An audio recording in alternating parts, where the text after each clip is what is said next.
Welcome to Angel Insights, brought to you by SyndicateRoom. Now, today's guest has done it all. Co-founded hugely successful startup? Tick. Had a phenomenal track record angel investing? Tick. Moved to one of the most successful VC funds? Tick. It is, of course, the fantastic Andy McLoughlin. Andy was co-founder of London-based Huddle, a leading enterprise content collaboration company. Under Andy's leadership, Huddle became one of Europe's most awarded and well-known technology startups, raising a phenomenal 80 million of venture funding to date. Andy has also been a prolific angel investor since 2010 and has built a portfolio covering 35 plus pre-seed and seed stage investments. His companies include innovative SaaS businesses like Tray.io, Buffer and Pipedrive, as well as retail plays including Postmates, Escapes and Zesty. If that wasn't enough, Andy is now a venture partner with SoftTech VC, one of the most active seed stage investors in internet, SaaS and mobile startups. First, I'd like to say huge congratulations on being named by Wired as 100 most influential people in European tech. And I'd love to start off by hearing how you yourself got into the investing world. Thank you. Yeah, it's a pleasure to be here. Thanks for having me. So I kind of got into investing by accident. I made my first investment in 2011 when I was still pretty much knee-deep in the operational side of Huddle, a business that we'd founded at the end of 2006 in London. I'd moved out to the US in the middle of 2010 as we'd raised our B round from Matrix Partners, who are a kind of top-tier VC out here on the West Coast. Absolutely. And they'd said they wanted one of the founders out on the ground in California to kind of run the show out here. So I think they hadn't even finished the sentence when my arm was in the air, kind of like like a little boy in school, kind of like, oh, me sir, pick me. And so I came out, and shortly afterwards, one of my good friends from London came out and was staying with me for a while, and that was a guy named Bastian Lehman. And Basti was running a new startup that called Curated By, which we'd kind of dreamt up in a basement of a bar in Shoreditch one night, and he'd come out here to do Angel Pad, and he was talking about how he could get it off the ground, and he needed a bit of money, and I said, well, look, why don't I invest? And so I invested into a business which actually, over the next 2 or 3 months, turned into Postmates, which is now a hugely successful startup out here, operating in about 25 markets in the US, delivering food and other kind of cool stuff. And that business is now worth many hundreds of millions of dollars. So not a bad one to kind of kick off my investing career. And that was your first angel investment. That was my first angel investment. No wonder you've done 35 from then on. What a great first start. I know, and I kind of describe it as being a bit like Pokemon. Once you get started, you got to have them all. And what I found was that opportunities just kept kind of crawling out the woodwork. And if you look across my own personal portfolio, there's actually really kind of two key themes that are there. The first one is there's a lot of SaaS and B2B. That was my background with Huddle, and that's kind of what I knew best.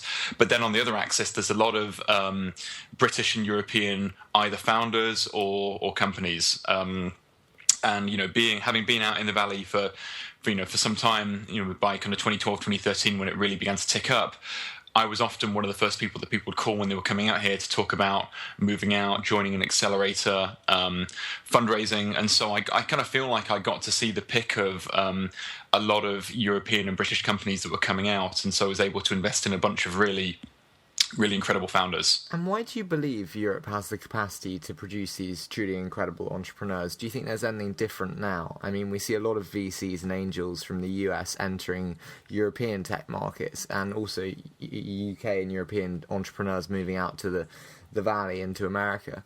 Why do you believe in the capacity for Europe to produce these entrepreneurs? Well, I think there's a couple of things. The first thing is that the US venture scene has become incredibly noisy, not just on the company side, but also on the investor side. And so a lot of investors are beginning to look to cast a wider net in order to find the very best companies. And I think as well, we even compared to 5 or 10 years ago, we live in a much more international society where it's not only accepted, but also in a way maybe expected that successful companies will kind of go international sooner. And honestly, I kind of still feel that for certain types of businesses, and not every business, but in certain types, it's still California and Silicon Valley and San Francisco is still the very best place to build a business like that. Now, the challenge for an entrepreneur is to kind of take a long, cold look at their business and say, is this a business that needs to be on the West Coast? Because I think if you're building technology for certain markets, it could be advertising or legal or entertainment or sport, this probably isn't the best place to do it. But if you're building technology which is kind of broadly focused, either broadly focused consumer or business technology, this is really where you'll find the investors that kind of understand it the best. It's where you'll find the partners who can help you kind of build the business more quickly. And it's probably, if you're looking to be acquired, it's where you're going to find the acquirers as well. And you mentioned there about the Postmates just earlier, and how you and your friend kind of dreamt it up in the bar in Shoreditch. What's your approach now then to deal sourcing as an angel? Yeah, I mean, I still spend a lot of time in bars. I think that counts as work. You've got to remember. Well, absolutely, yeah. I mean, whoever kind of started a good story with "I was at home with a salad." Yeah. A lot of it comes through the network, and I feel like the more time that one spends with other entrepreneurs, and the more time you spend meeting people, the more opportunities are going to arise. And of course, not every single person you meet you're going to want to invest in, but that person is probably going to know 10 other people, and hopefully they will, if they've enjoyed your company, if they've enjoyed your insight, if they think that you know what you're doing, they're likely to bring deals to you. And so a lot of the best deals I've invested in have come through kind of trusted sources who have said, hey, you should absolutely meet this person, they're really onto something. And of course, there are going to be the ones where it's just completely random. Somebody emails you out the blue and you kind of like the cut of their jib, or you see it on Angel List and you think, oh, that looks really cool, I'd like to invest in that. But I kind of feel like when something's coming through people that there's already a quality bar that's been met. Because if you know good people, hopefully good people aren't going to refer rubbish to you. Absolutely. And what's your approach then to accelerators and demo days? Do you attend them frequently, and do you believe in the caliber of their alumni? Yeah, I mean, it's actually kind of very timely, because I'm going to Y Combinator's demo day later on today down in Mountain View, which is one of the rare occasions I'll actually go down to the Valley. Now it just seems like everything these days is happening in San Francisco, apart from Y Combinator, which is still kind of very resolutely down in Mountain View. I guess there's no doubt that every year something like Y Combinator or AngelPad will throw off a bunch of really good companies. I guess the challenge is that now that Y Combinator has 120-something companies in their batch and it's done over 2 days, you're going to get company fatigue, right? No one is going to be able to sit through 60 plus companies in a day and feel as fresh about company 60 as they were about company number 1. And so I kind of feel that there's maybe a kind of a bit of an unfair bias to the companies who are able to present early, and I don't know how they actually work out what that order is. But when I look across my own kind of personal portfolio, there's a bunch of companies that have come through Angel List and through AngelPad and through Techstars and through you've got YC. Spatch, don't you? That's right. Yes. Yeah. Do you also then see with Y Combinator excessively high valuations? And this could be applied, I guess, to a lot of the prestigious accelerators. But do you see those higher valuations? Yes and no. So actually, one of the things that surprised me this year is a couple of the companies that I know who are kind of fundraising now, just kind of around demo day, is the kind of the first tranche of funding they're going to take, but the valuation isn't actually too crazy. Now, of course, there are going to be companies who are coming out and, due to kind of basic market economics, people are throwing money at them, so the price goes up and they end up raising at a $40 million pre-money valuation. But I think those are the exception rather than the rule. And I think that Paul Graham has tried to keep the companies from going too crazy with that, because I think he realizes that that high valuations in the vast majority of the cases is only going to harm the company down the line. I think anyone who's watched the TV show Silicon Valley and has seen the second episode, and it feels really kind of tacky to talk to entrepreneurs about things they can learn from an HBO show, but there is a really good lesson in the first episode of season 2, which is called The Down Round, which is a company that got super hyped up.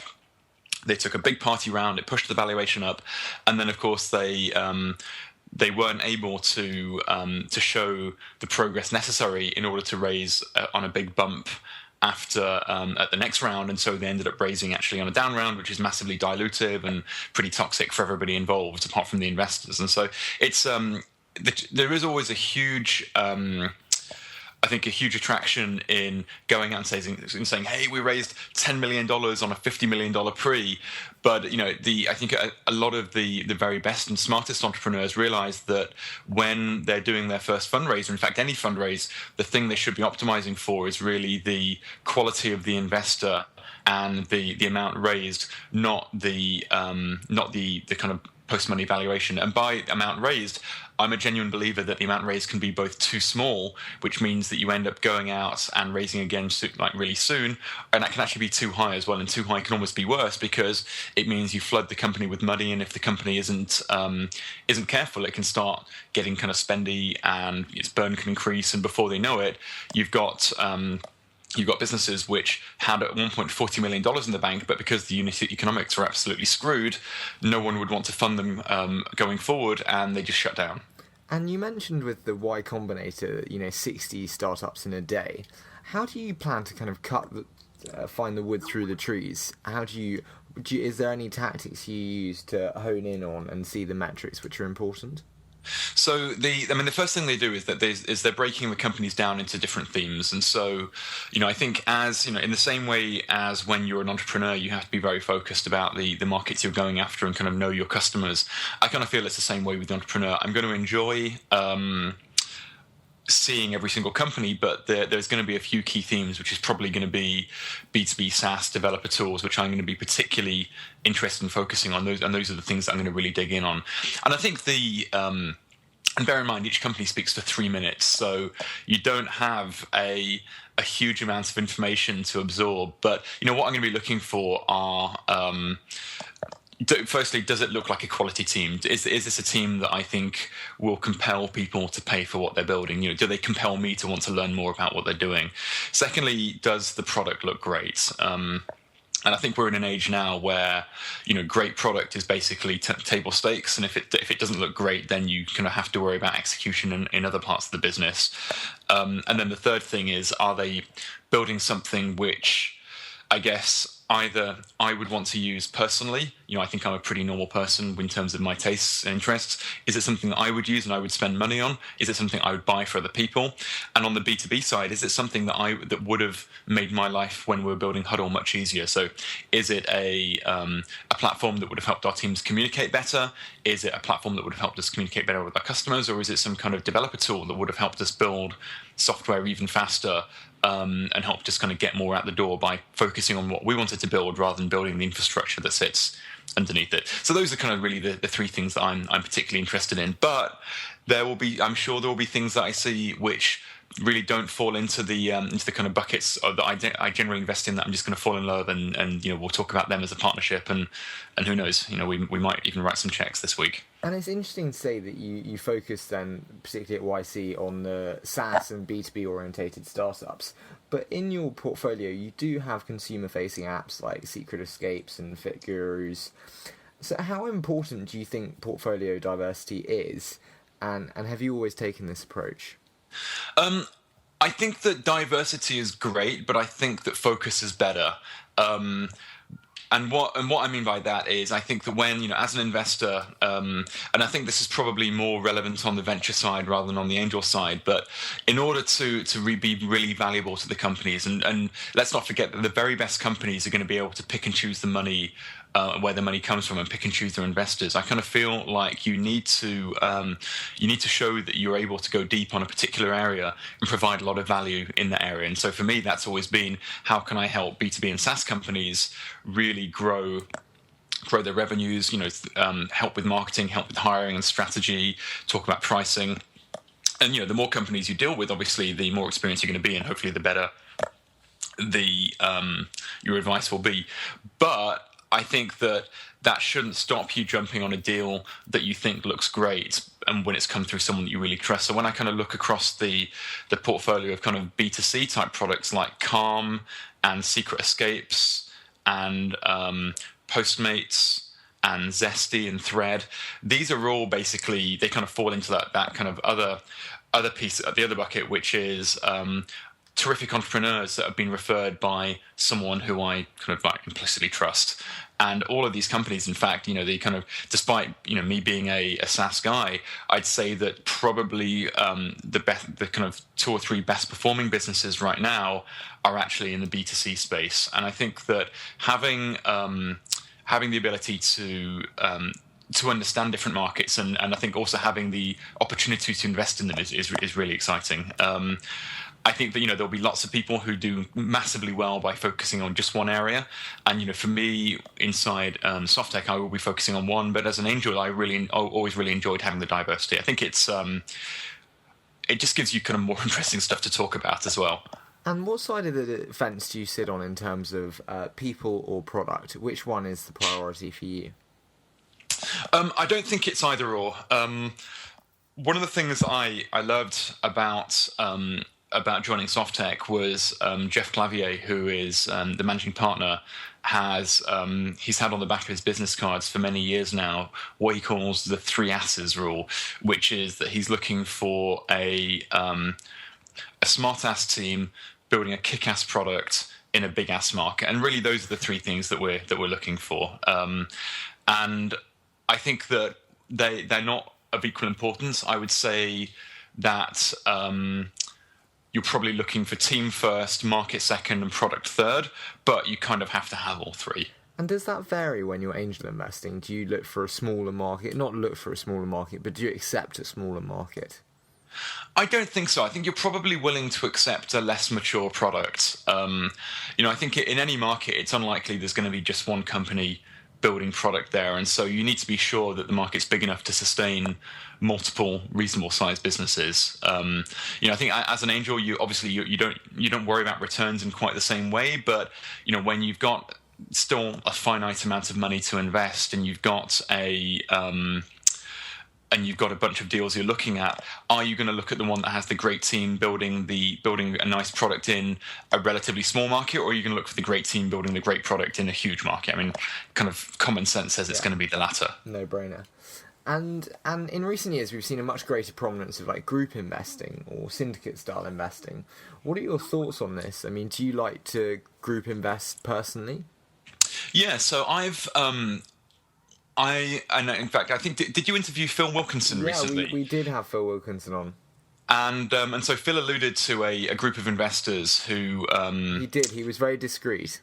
Who kind of worked together, and we all would invest individually, but we would review deals as a group. So it's a kind of very, very loose syndicate. And I think that as an angel investor is great, because you get deal flow that otherwise you wouldn't have access to.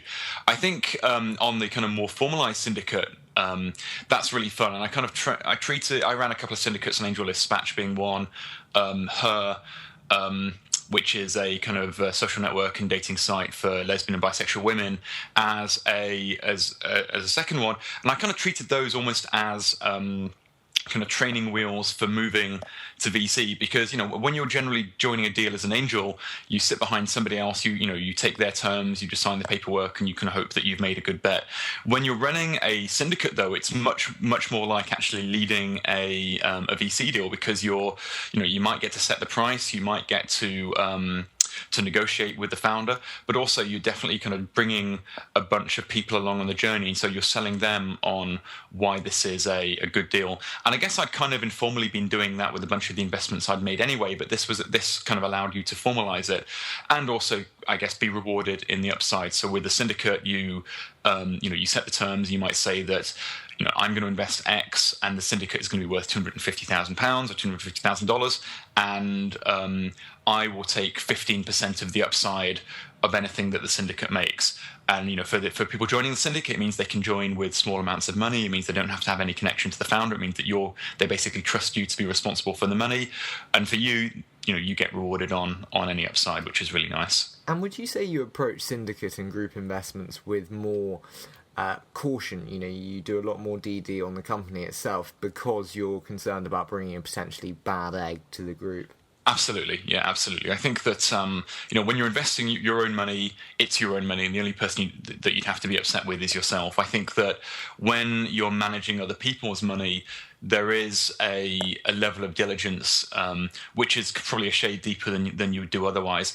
I think as well, though, that people are still, because people join the syndicates, they can elect to actually invest in this company or not. I think there is still an expectation that they're going to do some of their own diligence, and therefore, you shouldn't feel 100% responsible. But I feel that the more deals you do, the better the quality of the deals, the more likely you are to be able to kind of close more money in the future. So it's kind of self-propagating. The better you do, hopefully the better deals you'll get to see in the future, and the more people you'll have following you. If you bring, as you call it, a bad egg to the table, then of course people are going to be much more wary about investing with you the second time around. And do you think that huge syndicates like Jason Calacanis and Tim Ferriss's, Tim's is about 6 million now, do you think they have the power to replace kind of Series A stage funding? No. I mean, my honest view is that syndicates are great for topping up around, and they're great for adding more money to it, but you're not going to get the same value from that cash as you would do from a traditional Series A investor. And I think it can be very, for an entrepreneur, it can be pretty enticing to say, we can raise all this money real easily. They may be slightly less price sensitive. We can get the money in the bank really quickly, and we can just get on and run our business. And for some entrepreneurs, that might be great because these could be seasoned people that have built 2 or 3 businesses before, and all they need is just a bit of cash to accelerate it. But most entrepreneurs don't fall into that bucket. Most entrepreneurs actually both need and want the assistance that comes with what I would call kind of smart money. So the assistance that comes from having a top quality firm and a great partner help you kind of navigate the course of building your business and taking it to the next round. I mean, with SoftTech, we invest at the seed stage, which generally means maybe kind of $700K to $1 million invested in rounds of $2 or $3 million. So we'll lead those.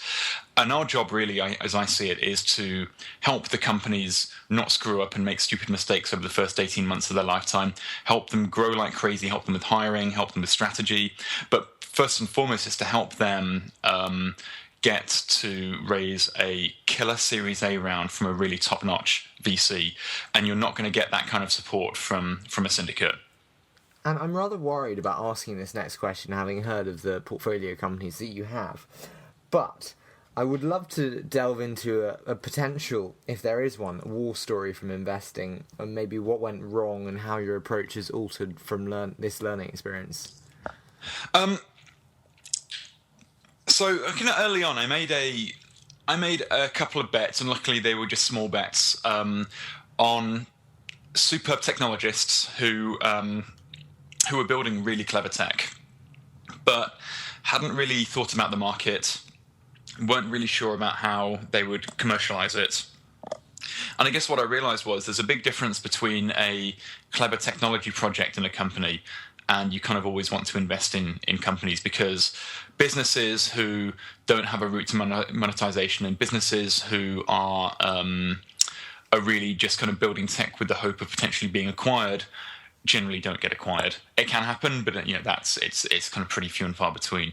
What I would look for now, or maybe not now, but kind of 9 months ago when I was still actively angel investing, are going to be teams that have that combination of technology smarts, but they need to have the hustle and the understanding of how they can take that technology to market. Now, unfortunately, with joining SoftTech as a partner in April, I'm no longer angel investing, so everything is being done through the fund, which is which is interesting as well, because that kind of takes it from being an individual angel investor to running a syndicate to then being a GP in a fund and seems like a natural investing. progression. Well, it does, but of course, it's kind of like Spider-Man with great power comes great responsibility, and so now all of a sudden, the amount of diligence that you're doing and the amount of work you put in, and also the number of deals you see, has kind of increased exponentially. And so it's been an interesting transition to go from basically managing your own money and throwing cash into whatever you think looks interesting and hopefully making good bets, to having definitely a kind of a finite number of times you can pull the trigger each year, and having to be damn sure that this is the company that can go on and be worth $1 billion+. And if it's okay with you, we're going to move into a quick fire round now. Sure. So, your favourite newsletter or blog? I like Hunter Walk's blog. I think Hidden Shah's newsletter is great as well. I try as much as I possibly can. Even the blogs I don't like, I still read, because there's often kind of interesting nuggets in there. And actually, Jason Calacanis' Launch Ticker is really good in terms of wrapping up news stories from the week. Yeah, absolutely amazing. And then your investing ethos in a sentence. Ooh, that's a great question. I think as an entrepreneur, it was, or as an angel investor, it was invest in great entrepreneurs building interesting things. I think now it's invest in the next generation of great companies and try and find them before anybody else. And then your favourite productivity hack, app, or tool? I've been using Evernote forever. And even today, it's still kind of my go-to for capturing notes, and my kind of short-term memory is pretty awful. So keeping track of anything that I'll need to remember in like a year's time. I've got somehow a great memory for things that happened on The Simpsons 15 years ago, but have struggled to remember things that happened just yesterday. And then your favourite book and why? My favourite business book I've read recently is probably Ben Horowitz's book, The Hard Thing About Hard Things. Amazing. And I actually think that I'd probably break it into two halves. I'd say the first half is absolutely excellent. The second half is a little bit dull, but the first half should be required reading for absolutely anybody. It's almost like a kind of worst case scenario manual for what can happen to a company at scale, and some of the ways that that Ben dealt with those. It's superb. And in fact, if you ever get a chance to see him talk live, he's incredibly entertaining. And one of the quotes I loved he talked about was when he was an entrepreneur, he used to sleep like a baby, in that he woke up every 2 hours crying. And then finally, your most recent investment and why you said yes.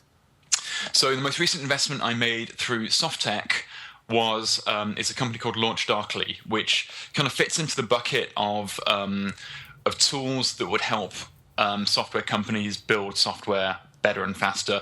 It allows you to dark launch features and then turn them on for like a small percentage of users in North America, or particular users or a particular group, and then kind of A/B test how they're working versus the existing feature. It's tooling which Google and Facebook and LinkedIn and Twitter and all the big guys have basically built natively, and everybody else kind of has to build a really crappy version themselves. And so this provides a kind of best-in-class tool for them. And it was a combination of, again, brilliant founders who really understood the problem and had built software businesses before, a really great looking tool that kind of ticked all the boxes that I would have wanted when I was building software, and then a market which is huge and completely untapped. So I'm really excited about them. Well, Andy, it's been an absolute pleasure having you on the show. Thank you so much for joining us today. No, my pleasure. A huge thank you to Andy for giving up his time to be on the show, and as always, you can find the accompanying article to today's show on SyndicateRoom's website at www.syndicateroom.com. The article is centred around the effect of accelerators on startups' valuations, and we would like to remind you before today closes that whenever you invest your capital in early stage ventures, it is at risk, so never invest more than you can afford to lose, and make sure you do engage in the proper due diligence. If you're loving the show, please don't forget to subscribe on iTunes and leave a review. It makes a huge difference and we would be extremely grateful. And we look so forward to seeing you in the next episode next Wednesday.